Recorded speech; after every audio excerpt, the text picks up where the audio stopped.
Qual é o problema para as pessoas de ter existido a Bíblia ou não?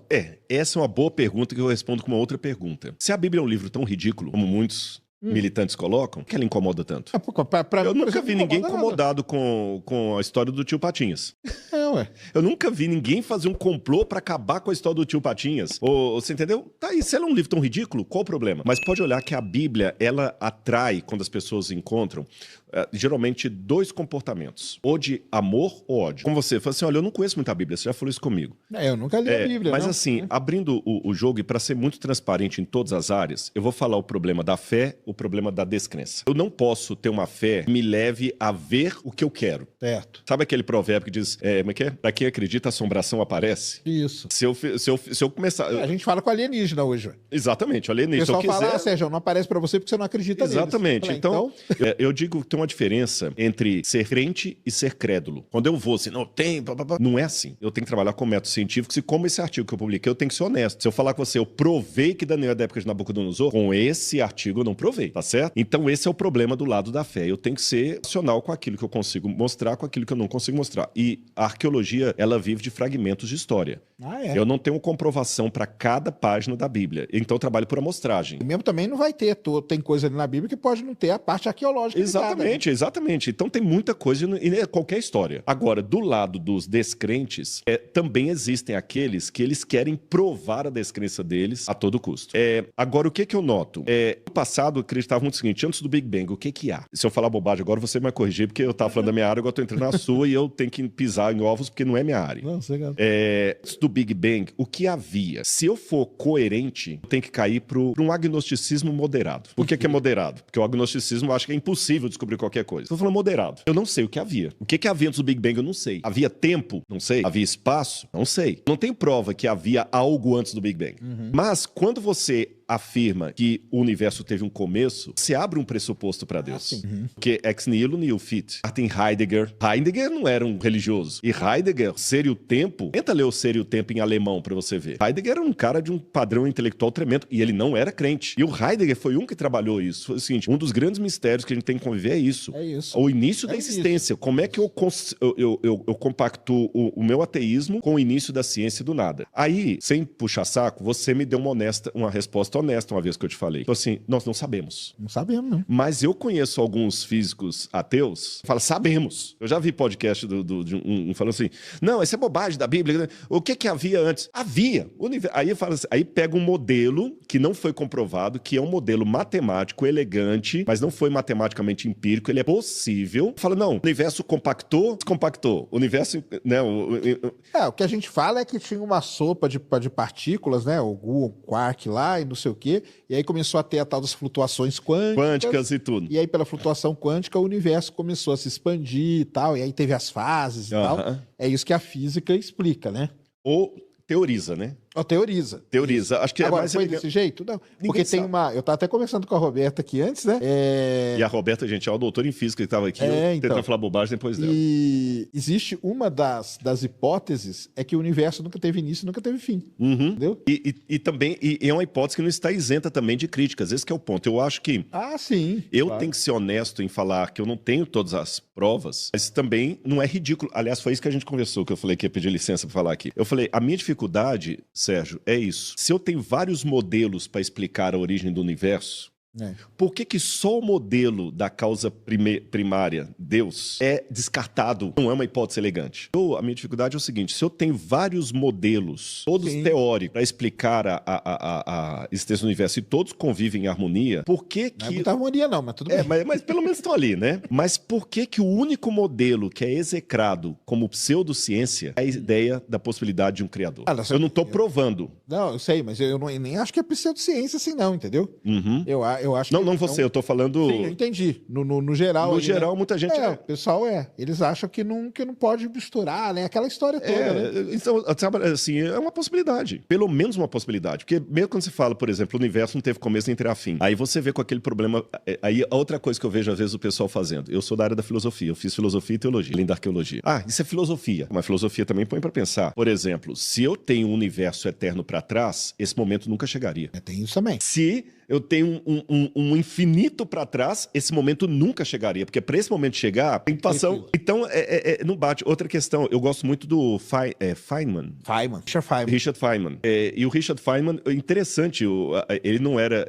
ele era ateu, mas ele falou assim, é lógico que muita coisa já foi depois dele e tudo, mas eu gosto porque a maneira dele falar era uma maneira muito didática pro leigo. Ah, sim, ele era. Eu que não sou da área, eu entendo as falas dele, né? E o Feynman, muito crítico também, né? Mas ele falava de um jeito muito interessante. E o Feynman dizia, olha, para ser elegante com os dados, se eu chegar atrás e falar, eu tenho certeza absoluta que tem que ter um Deus, não, porque eu tenho outros modelos de construção da origem do universo que negam Deus. Mas se eu também falar, não tem Deus, eu também estou sendo arrogante intelectual. Então eu acho que a gente tem que olhar para os dados, tirar a nossa conclusão, cada um tem sua cosmovisão, Weltanschauung, que os alemães falavam, né? Sim. Que não é necessariamente viés, há o viés, mas nem todos são, e trabalhar honestamente com o outro. Então, assim, eu não tenho problema de trabalhar tranquilamente com o ateu, mas eu queria que muitos ateus também não tivessem problema de trabalhar com o crente. Porque tem os ateus, tá? E eu sou queimado com os ateus, viu? Porque eles não gostam de mim, não. Imagina. Porque eu não sou, né, esse... Chato. Não sei o quê e tal, entendeu? Eu não... Mas vai fazer o quê, né? Acaba sendo queimado dos dois lados.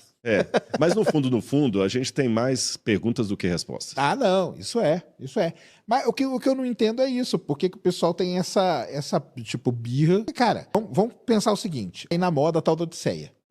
Os caras já foram lá e descobriram descobriram escavações... A cidade de Troia. A cidade de Troia. Heidi Schirman. Descobriram ali na ilha do que seria Ítaca, aos muros, ou um pedaço, ou um resto, do que seria o palácio do Odisseu. Né? Então, beleza. O Palácio do Minos também, lá em Creta. E foram descobrindo várias coisas. Mas a gente fala que a Odisseia é um livro porque ela evoca Netuno, ela tem deuses. Aí, no caso, lá não é só um deus, né? São vários, exatamente. São vários, exatamente. E aí é o deus do vento, é a deusa do não sei o quê e tal. E aquela história é contada e o pessoal fala, não, tudo bem, mas é uma mitologia, para não sei o quê. Ué, mas acharam ali. Então, será que eles escreveram a mitologia com pitadas da realidade? Entendeu?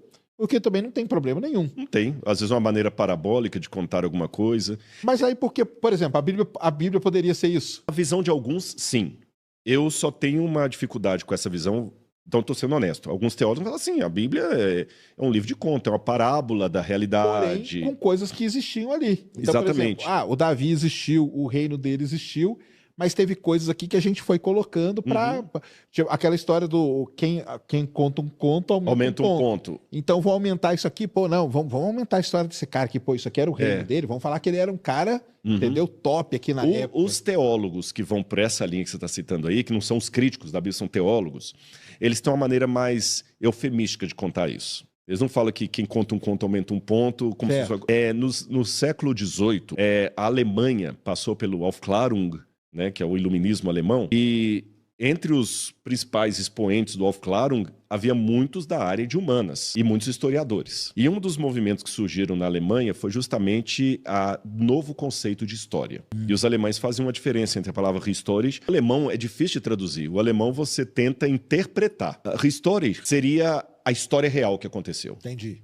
O Geschichte é a história, é o nosso história e história. Não, né? Pior que não, porque a história é uma lenda. Ah, tá. O Geschichte é uma história que aconteceu, mas ela foi enfeitada. Vou dar um exemplo e você vai entender.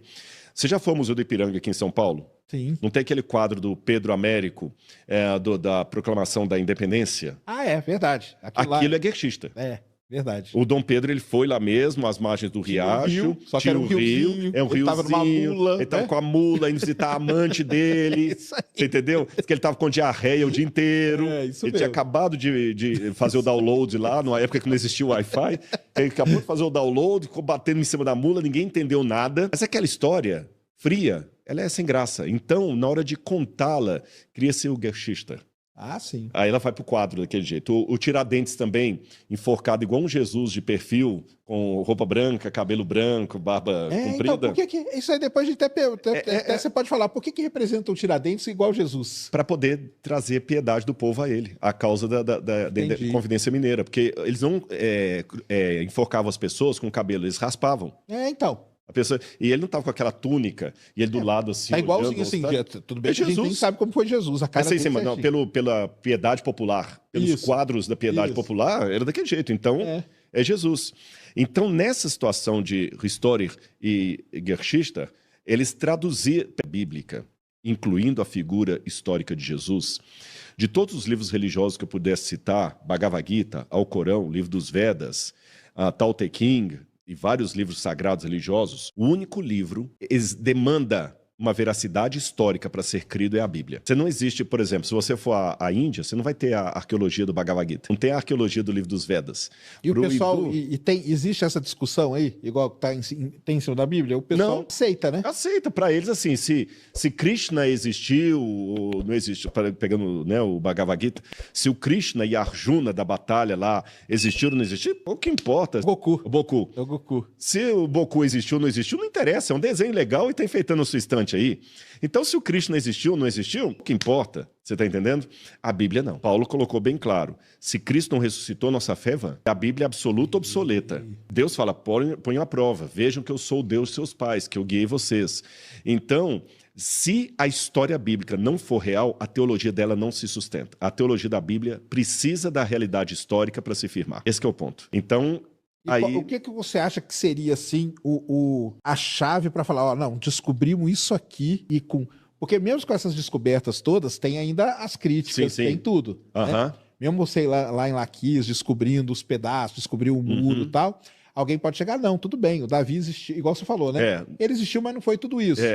O lugar dele existiu, mas não foi tudo isso tal. O que você acha que seria, assim, vamos dizer, bater o martelo? Falou, ó, nós descobrimos isso aqui, que está na Bíblia, e agora não tem dúvida nenhuma de que toda essa história... O que seria um ponto assim que falaria, ó, isso aqui validaria todo o resto. Ou você acha que tem, você acha que não tem? Agora o cético sou eu. Ainda que encontrassem o filme da ressurreição de Jesus, gravado em 4K, ainda muita gente não acreditaria.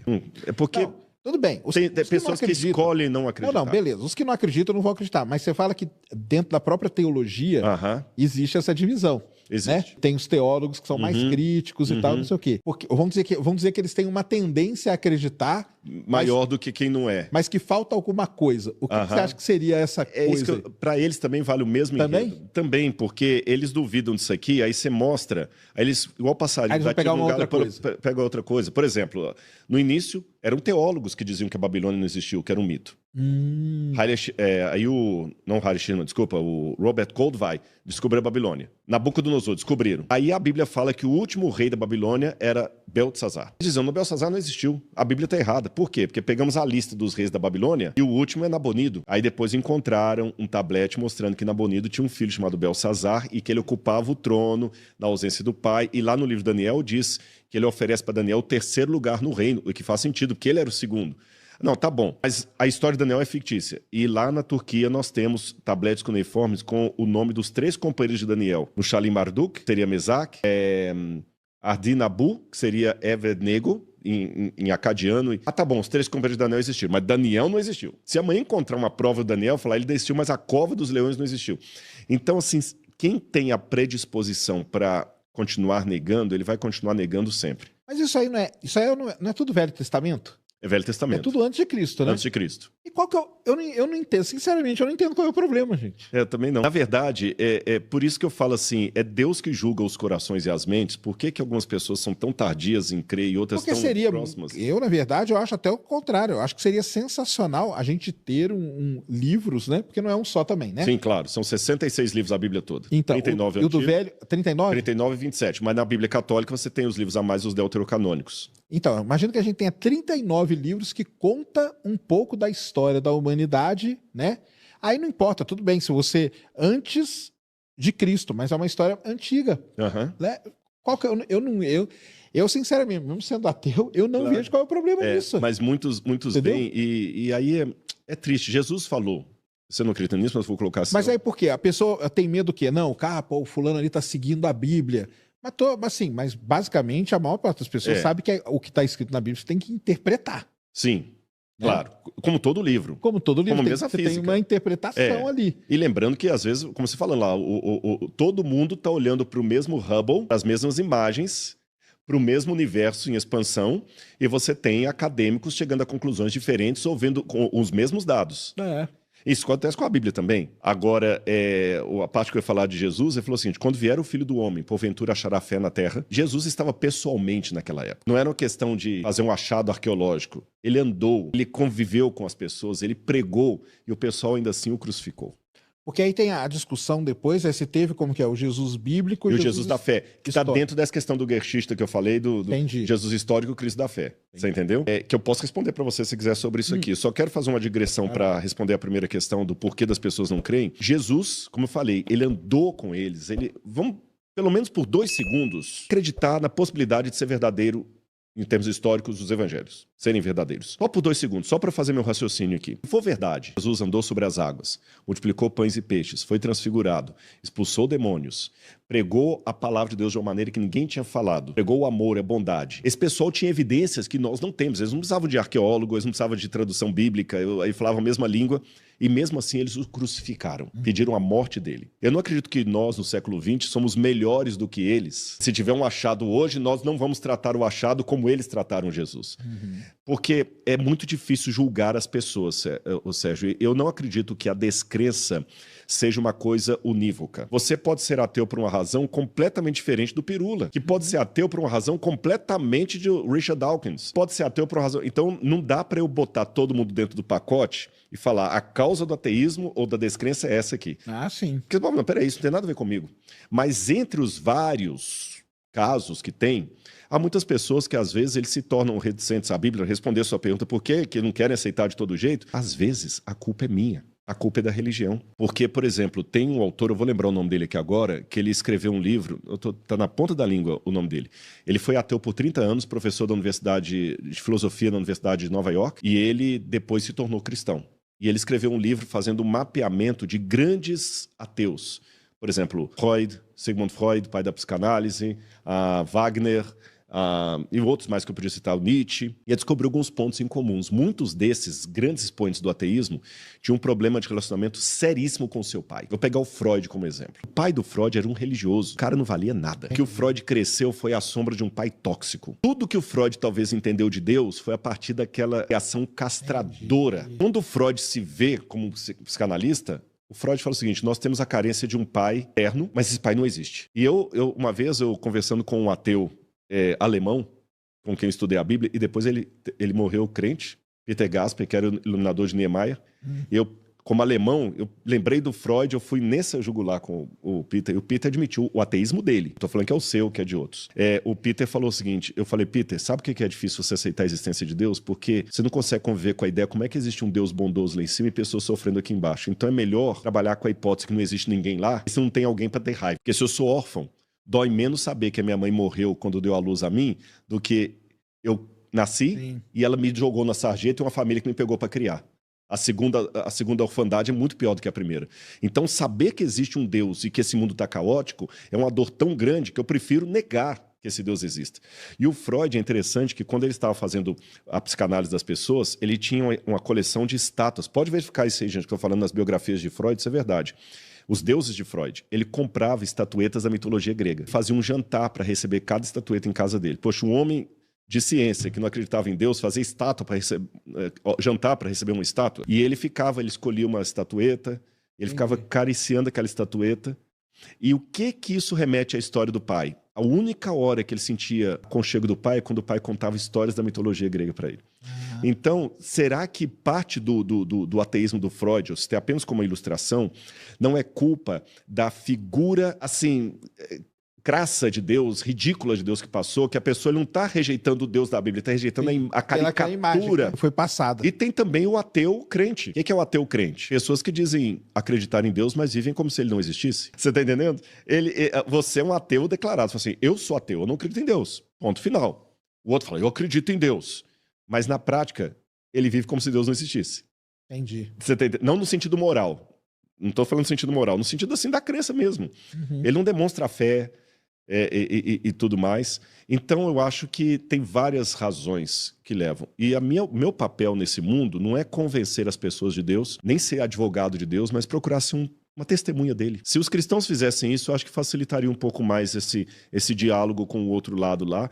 E pode ter certeza, tem muito ateu dentro das religiões que eu chamo de ateu prático. Entendi. Porque o que eu vejo, pelo menos aí nesses debates aí que tá tomando a internet, né? Que você deve ter visto alguns. Sim, pra tristeza minha. O que eu vejo da briga que tem é o seguinte, que quando o ateu tá falando com um cristão, que seja, tem partes que eles leem ao pé da letra Uhum. e tem partes que eles interpretam. E isso deixa os ateus malucos. Sim. Fala, pô, você só interpreta ou você só lê o pé da letra aquilo que te interessa, você só interpreta aquilo que te interessa e tal.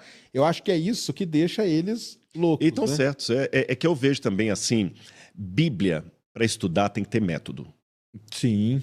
Tem que ter método. Tanto que você tem lá o seu negócio de estudar a Bíblia, né? Exatamente, o método, a Bíblia comentada. Isso. Que, aliás, vou fazer um merchan. Se você quiser ser um aluno Bíblia comentada, depois o pessoal coloca. Eu lá no meu Instagram, tem um link lá.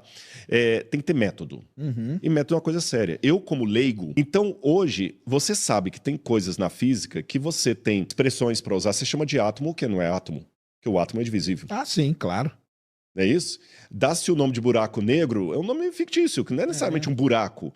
E então a gente também tem que entender. Então o que eu vejo? Às vezes eu vejo um simplicismo muito grande da parte do crente na hora de explicar a Bíblia. Ele não deixa isso claro para o ateu. O que tem coisas que eu traduzo ao pé da letra, tem coisas que eu falo de interpretar, tem coisas que é de acordo com a época, tem que ter um critério para saber. E vejo também um simplicismo na parte do ateu que quer jogar tudo no pacote. Sim. Você está entendendo? Também. Ele não olha os usos e costumes da época, expressões idiomáticas, a expressão de falar. Gente, temos que lembrar que a Bíblia não foi escrita em português do Brasil e de Minas Gerais. Então existem expressões idiomáticas na Bíblia. Aí ficar com esse joguinho assim, porque lá na Bíblia fala que Deus não se arrependeu, depois fala que ele se arrependeu.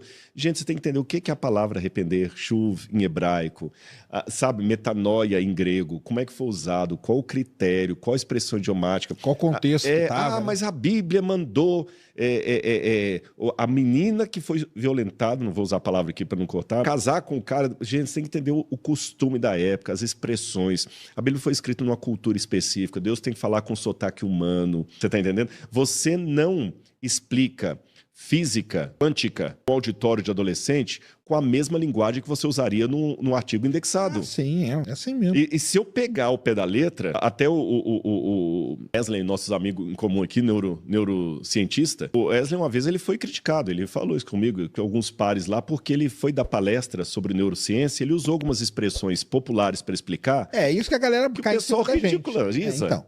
Mas aí por quê? Porque a gente, a intenção do Wesley, a minha, do Pirula também, do Jaime também, é tentar aproximar. Uhum. Então, o que eu brinco com o pessoal, supernova, cara, é uma estrela que explode, lógico que não é. Uhum. Agora, você quer que eu abra aqui as equações? Nós abrimos aqui com a Roberta aqui as equações do Navier-Stokes, que tá valendo $1 milhão para quem resolver. Senta aí, resolve e pronto, entendeu? Agora, eu vou explicar a supernova abrindo aqui as equações diferenciais, parciais. Ninguém vai assistir. Pra quê, cara? Entendeu? Não a faz Bíblia sentido. é um divulgador científico de Deus. Da época lá, né? Da época. Isso é meio isso mesmo. Por isso que eu falo, a Bíblia é Deus falando com sotaque humano. Agora, se eu pegar a fala do Wesley, se eu pegar a sua, supernova estrela que explode, daqui a 2.000 anos, eu também vou dar ridicularizando. Olha aqui, como é que você vai acreditar num cara que falava que era cientista e acreditava em estrela que explode? A pessoa que está fazendo isso, ela não teve a sensibilidade hermenêutica de entender que o Sérgio ali estava falando para um auditório que precisava daquela ilustração para entender. A Bíblia foi escrita por um bando de escravos hebreus que saíram do Egito. E eu faço uma diferença muito grande entre os hebreus que saíram do Egito e os judeus que foram martirizados por Hitler. Porque quando Hitler teve o Holocausto, quais foram os judeus que foram para o campo de extermínio? Judeus desse tipo, de Einstein, de Freud.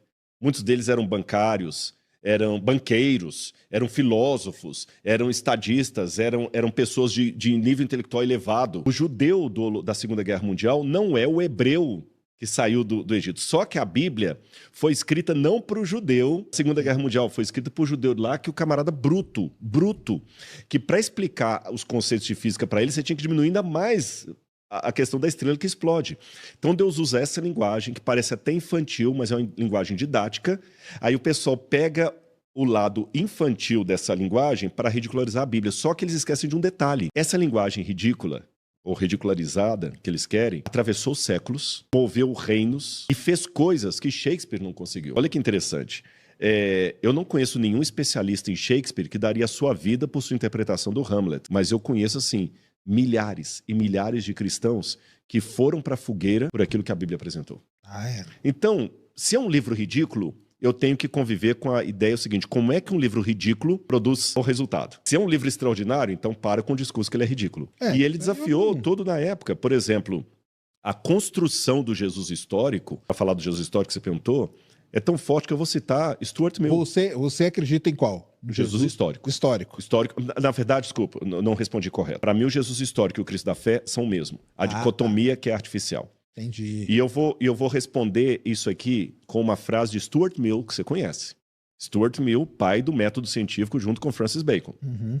Tudo que fala hoje, até hoje, muita coisa de ciência ainda é sistematizada com as leis de Stuart Mill. E Stuart Mill não era um cara crente. E Stuart Mill chegou, quando o pessoal começou a apresentar para ele essa questão que Jesus foi um personagem construído, Stuart Mill falou o seguinte: só alguém maior do que Jesus pode produzir Jesus. Porque Jesus é uma produção tão grande que não tem explicação humana falar que ele é fruto de uma mente humana. Porque ele é tão grandioso que para criá-lo tem que ser alguém maior do que ele. Aí lá na frente o C.S. Lewis vai falar o seguinte: poxa vida, é verdade, se for assim, então me diga que esse cara que criou Jesus, que eu vou segui-lo. É porque isso aí é aquela, digamos, teoria de que um cara muito inteligente leu as profecias. Exatamente. E começou meio que a cumprir tudo aquilo para ser, né? Artificialmente, né? Porque existe essa teoria por aí. Só né? que como é que ele vai cumprir a sua própria morte? Então. Sendo crucificado para cumprir a questão de Daniel. Você está entendendo?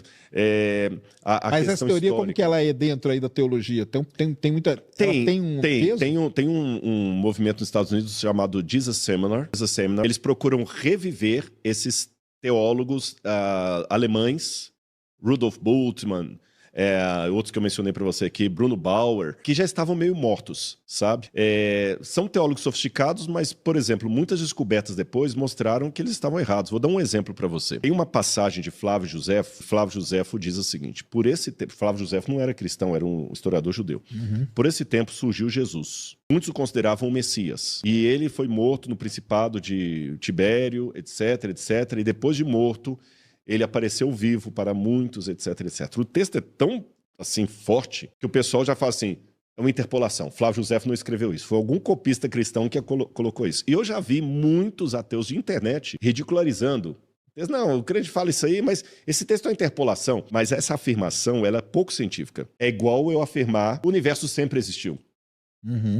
Eu posso trabalhar com essa hipótese, com esse modelo, mas não com essa certeza absoluta. Exatamente. Entendeu? É uma interpolação. Por que é uma interpolação? Porque é bom demais para ser verdade. Aí, abrindo uma notinha de rodapé para voltar no texto, o John Lennox, matemático de Oxford, uma vez respondendo ao Richard Dawkins, que também era de lá, né? O Richard Dawkins falava o seguinte, no Deus um Delírio: religião é um conto de fadas para pessoas que têm medo do escuro. E o John Lennox, que é um excelente matemático, falou o seguinte: e o ateísmo, com todo respeito, o John Lennox, é um conto de fadas para pessoas que têm medo da luz. Então, quer dizer, você tem que tomar cuidado para não fazer afirmação assim só porque o seu background é muito bom para ser verdade.